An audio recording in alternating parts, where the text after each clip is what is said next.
पाखे आसिलाणी महाशिवरात्रि सजई होउछि बोलगढ़ आराध्य बाबा बालुंकेश्वर महादेवंक पीठ।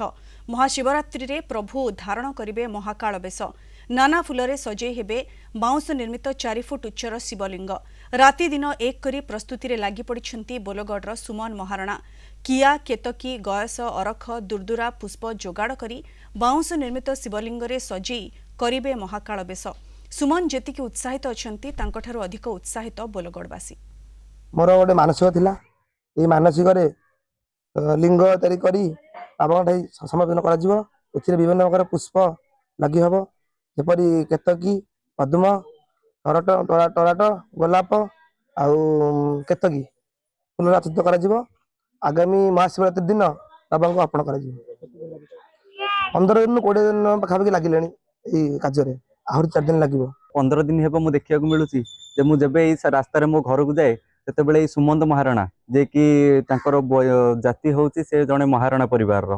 तो से जेतेबेले 15 दिन हैला गोटे बाउंस को काटी से ठुकु ठुकु ठुकु ठुकु करूतिले तो सेतेबेले देखिया को पाइल जे कोन करूछंती। किंतु आज जेतेबेले मु देखिली जे से जोटे 4 फुट रु ऊर्ध्व बाउंस निर्मित एक शिवलिंग तयारी करूछंती। कोउथि पई ना पवित्र जागर उत्सव पई शिवंकर गोटे बहुत बड़ उत्सव जोटा कि महाशिवरात्रि। तो से अवसर रे विभिन्न लोक विभिन्न प्रकार दीप जालती कि विभिन्न कि कौन मानसिक रखी पानी भार नियंती। किंतु एभली एक युवपीढ़ी रे गोटे प्रयास मु प्रथम घरी देखिली। आम पु पड़िशार पुअती आउ से शिवंकर भारी भक्ति आउ शिव मूर्ति टे करछि से तार मानसिक पूरण करिवो आउ कर से नागी 15 दिन होला कलानी आम हेठी बसी देखुछु। के दिन देखुछु 15 दिन खंड हबणी से काठर टुक टुक करिकी गोटे कौन मूर्ति बाउंस तैयारी कर चलती। एबे देखला बेलू गोटे शिवलिंग खूब कम दिन भितर आमर आसूची जागर।